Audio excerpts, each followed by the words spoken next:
Oke, kali ini kita akan bahas tentang input output system. Tanpa berbasa-basi lagi, kita langsung saja.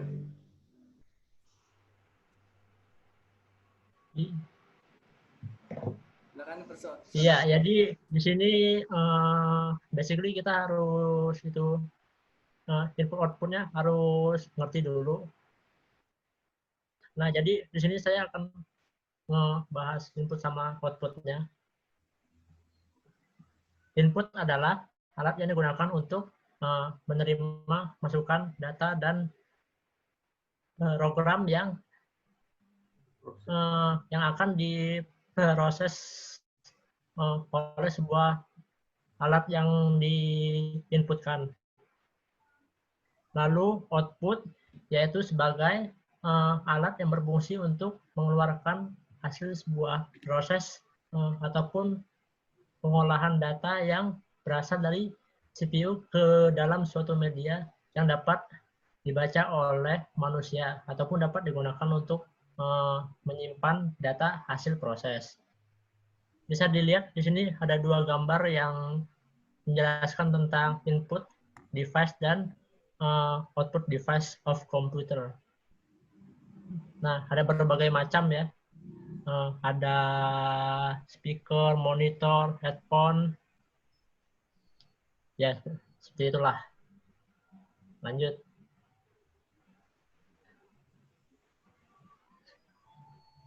Secara umum, di sini kita akan ngebahas tentang hardware. Hardware itu ada beberapa jenis, seperti device untuk menyimpan atau bisa disebut disk tab.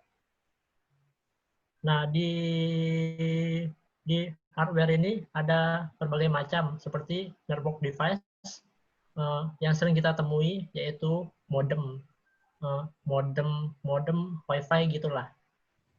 Nah, lalu ada human interface device. Ada berbagai-bagai seperti alat screen, speaker, mouse, dan lain-lain. Lalu device dijalankan oleh instruksi input atau output ini. Alat-alat yang dimiliki device akan digunakan oleh direct input atau output yang bernama instruction hand memory map. Umumnya hardware itu ada 3. Nah, pertama bus atau bisa disebut daisy chain. Yang kedua ada shared direct access. Yang ketiga ada host adapter. Bisa dilihat sini ada gambar dari daisy chain, ada berbagai macam lah. Lalu ada host adapter. Itu seperti otaknya dari adapter itu.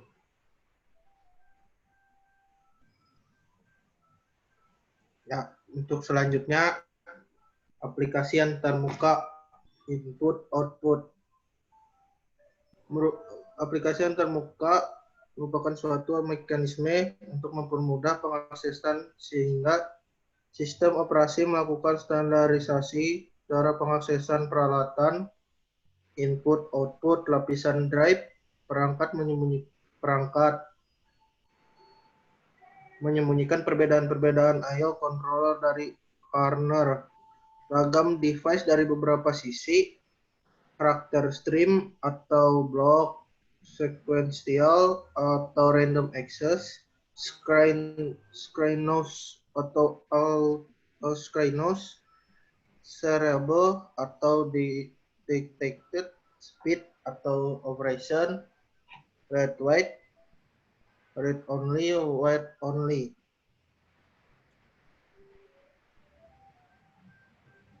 Untuk selanjutnya ada kernel I/O subsystem. Kernel I/O subsystem menyediakan banyak servis yang berhubungan dengan input output. Pada bagian ini kita akan mendeskripsikan beberapa servis yang disediakan oleh kernel I/O itu sendiri. dan kita akan membahas bagaimana caranya membuat infrastruktur hardware dan device driver. Service yang kita bahas adalah I/O scheduling, buffering, coaching, spooling, dan error handling. Yang pertama ada scheduling.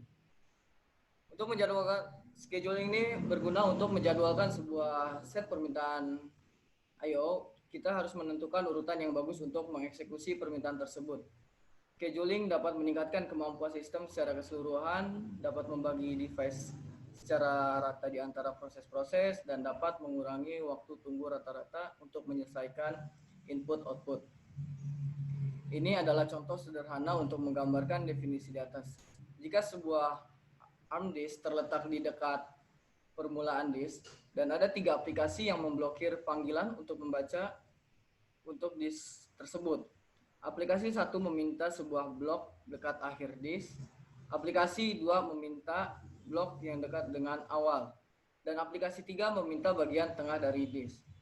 Sistem operasi dapat mengurangi jarak yang harus ditempuh oleh ARM disk dengan melayani aplikasi tersebut dengan urutan 2, 3, 1.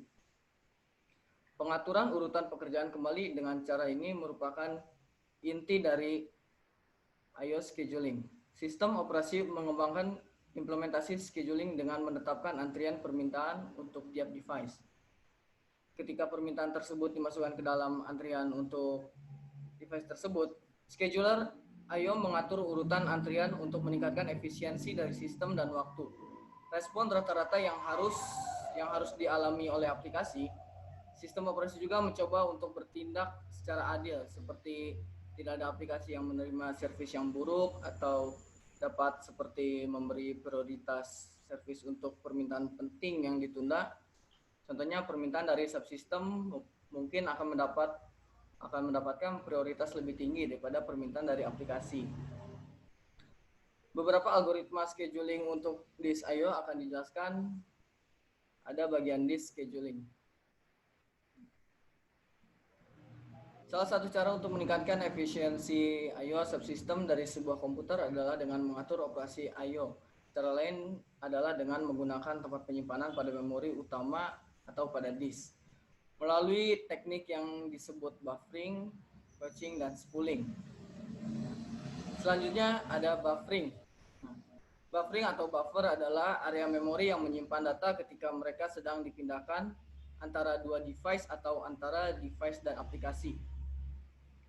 Buffering dilakukan untuk 3 buah alasan. Alasan pertama adalah untuk mencop dengan kesalahan yang terjadi karena perbedaan kecepatan antara produsen dengan konsumen dari sebuah stream data. Sebagai contoh, sebuah file sedang diterima melalui modem dan ditujukan ke media penyimpanan di hard disk. Nah, kecepatan modem tersebut kira-kira hanyalah 1/1000 daripada hard disk. Jadi buffer dibuat di dalam memori utama untuk mengumpulkan jumlah byte yang diterima dari modem. Ketika keseluruhan data di buffer sudah sampai, buffer tersebut dapat ditulis ke disk dengan operasi tunggal. Karena penulisan disk tidak terjadi dengan instan dan modem masih memerlukan tempat untuk menyimpan data yang berdatangan, maka dipakai dua buah buffer. Setelah modem memenuhi buffer pertama, akan terjadi request untuk menulis di disk. Nah, modem kemudian mulai memenuhi buffer kedua, sementara buffer pertama dipakai untuk penulisan ke disk. Pada saat modem sudah memenuhi buffer kedua, penulisan disk dan buffer pertama seharusnya sudah selesai. Jadi modem akan berganti kembali memenuhi buffer pertama, dan buffer kedua dipakai untuk menulis antara produsen dan konsumen sekaligus mengurangi kebutuhan waktu di antara mereka itu. Dan alasan yang kedua dari buffering adalah untuk menyesuaikan device-device yang mempunyai perbedaan dalam ukuran transfer data. Hal ini sangat umum terjadi pada jaringan komputer, di mana buffer dipakai secara luas untuk fragmentasi dan pengaturan kembali pesan-pesan yang diterima. Pada bagian pengirim, sebuah pesan yang besar akan dipecah ke paket-paket kecil. Paket tersebut dikirim melalui jaringan dan penerima akan meletakkan mereka di dalam buffer untuk disusun kembali. Nah, dan alasan yang terakhir, alasan ketiga ini untuk buffering adalah untuk mendukung copy semantik. Untuk aplikasi I/O, sebuah contoh akan menjelaskan apa arti dari copy semantik. Jika ada sebuah aplikasi yang mempunyai buffer data yang ingin dituliskan ke disk, aplikasi tersebut akan memanggil sistem penulisan menyediakan pointer buffer dan sebuah integer untuk menunjukkan ukuran bytes yang ingin ditulis. Setelah pemanggilan tersebut, apakah yang akan terjadi jika aplikasi tersebut merubah isi dari buffer? Dengan copy semantik, keutuhan data yang ingin ditulis sama dengan data waktu aplikasi ini memanggil sistem untuk menulis tidak tergantung dengan perubahan yang terjadi pada buffer. Sebuah cara sederhana untuk sistem operasi untuk menjamin copy semantik adalah membiarkan sistem penulisan untuk mengcopy data aplikasi ke dalam buffer kernel sebelum mengembalikan kontrol kepada aplikasi. Jadi, penulisan ke disk dilakukan pada buffer kernel sehingga perubahan yang terjadi pada buffer aplikasi tidak akan membawa dampak apa-apa.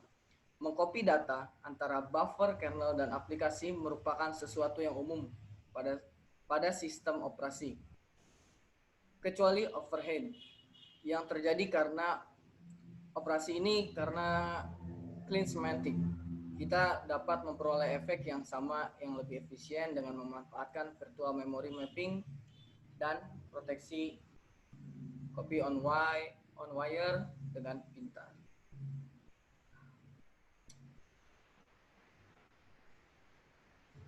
Selanjutnya ada caching atau cache. Sebuah cache adalah daerah memori yang cepat yang berisikan data kopian. Akses ke sebuah kopian yang di cache lebih efisien daripada akses ke data asli. Sebagai contoh, instruksi-instruksi dari proses yang sedang dijalankan disimpan ke dalam disk dan tercache di dalam memori physical dan kemudian dikopi lagi ke dalam cache secondary dan primary dari CPU. Perbedaan antara sebuah buffer dan cache adalah buffer dapat menyimpan satu-satunya informasi datanya, sedangkan sebuah cache secara definisi hanya menyimpan sebuah data dari sebuah tempat untuk dapat diakses lebih cepat. Caching dan buffering adalah dua fungsi yang berbeda, tetapi terkadang sebuah daerah memori dapat digunakan untuk keduanya. Sebagai contoh, untuk menghemat copy semantik dan membuat scheduling I/O menjadi efisien. Sistem operasi menggunakan buffer pada memori utama untuk menyimpan data.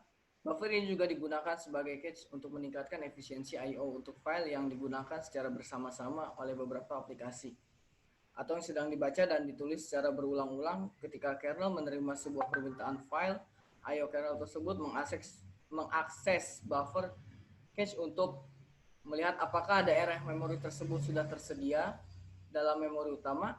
Jika ya, sebuah physical disk I/O dapat dihindari atau tidak dipakai. Penulisan disk juga terakumulasi ke dalam buffer cache selama beberapa detik. Jadi transfer yang besar akan dikumpulkan untuk mengefisiensikan schedule penulisan. Cara ini akan menunda penulisan untuk meningkatkan efisiensi I/O akan dibahas pada bagian remote file. Selanjutnya ada spooling. Sebuah spool adalah sebuah buffer yang menyimpan output untuk sebuah device, seperti printer yang tidak dapat menerima interleave data streams.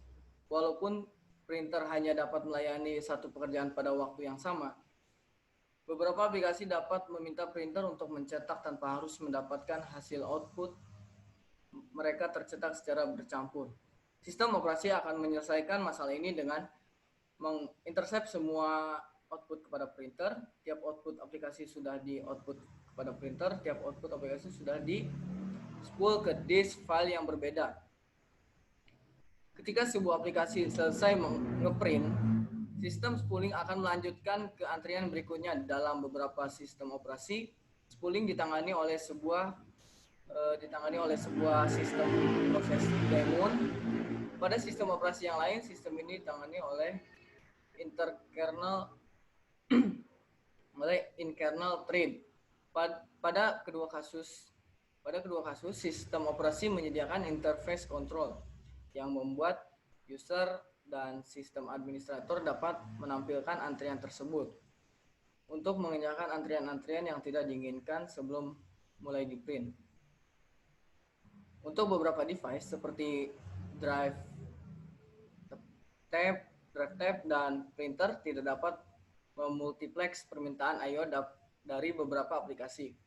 Spooling merupakan salah satu cara untuk mengatasi masalah ini. Cara lain adalah dengan membagi koordinasi untuk multiple concurrent. Ini beberapa sistem operasi menyediakan dukungan untuk akses device secara eksklusif dengan mengalokasikan proses ke device lagi. Sistem operasi lainnya memaksakan limit suatu file untuk menangani device ini. Banyak sistem operasi menyediakan fungsi yang membuat proses untuk menangani menangani koordinat eksklusif akses di antara mereka sendiri. Nah, yang terakhir dari I/O subsystem yaitu error handling. Sebuah sistem operasi yang menggunakan protected memory dapat menjaga banyak kemungkinan error akibat hardware maupun aplikasi. Device dan transfer I/O dapat gagal dalam banyak cara. Bisa karena alasan transient seperti overload pada network, maupun alasan permanen yang seperti kerusakan yang terjadi pada disk controller. Sistem operasi seringkali dapat mengkompensasikan untuk kesalahan transient. Seperti sebuah kesalahan baca pada disk akan mengakibatkan pembacaan ulang kembali dalam sebuah kesalahan. Pengiriman pada network akan mengakibatkan pengiriman ulang apabila protokolnya diketahui akan, tetapi untuk kesalahan permanen, sistem operasi pada umumnya tidak akan bisa mengembalikan situasi seperti semula. Sebuah ketentuan umum, yaitu sebuah sistem I/O, akan mengembalikan satu bit informasi tentang status panggilan tersebut, yang akan menandakan apakah proses tersebut berhasil atau gagal. Sistem operasi pada Unix menggunakan integer tambahan yang dinamakan erno untuk mengembalikan kode kesalahan sekitar 1 dari 100 nilai yang mengindikasikan sebab dari kesalahan tersebut. Akan tetapi, beberapa perangkat keras dapat menyediakan informasi kesalahan yang detail, walaupun banyak sistem operasi yang tidak mendukung fasilitas ini. Selanjutnya, transformating I/O request to hardware yang akan dijelaskan oleh Transformating I/O request to hardware operation. Itu adalah blocking rate system call yang diberikan pada frame deskripsi data dari data yang sudah terbuka sebelumnya. Kode di kernel memeriksa parameter dalam proses input. Jika data sudah ada di buffer, data dikembalikan ke proses dan permintaan I/O selesai. Contohnya, membaca data dari disk untuk diproses atau menentukan device yang mengandung data.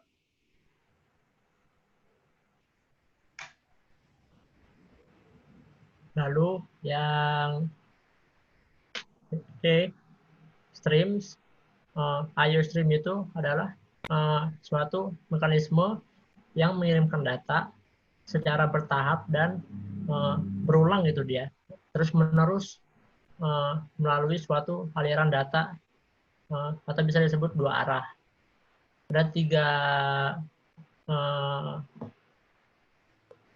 pengertiannya. Yang pertama, bus stream head yang merupakan antarmuka dengan use yang diproses. Yang kedua, sebuah drive end yang mengontrol device. Yang ketiga, dan nol atau lebih stream modul. Dan yang terakhir ada performance. Berguna untuk menyeimbangkan antara kinerja CPU, memori subsystem, bus, dan I/O dengan menurunkan jumlah alih konteks. Faktor utama dalam performance sistem, permintaan CPU untuk menjalankan device driver kernel IO. Kedua, keadaan atau state untuk melayani interrupt. Yang ketiga ada copy data. Dan yang keempat, network traffic khususnya pada beban kinerja. Sekian dan terima kasih. Ya, sekian, semoga suka dengan video kita.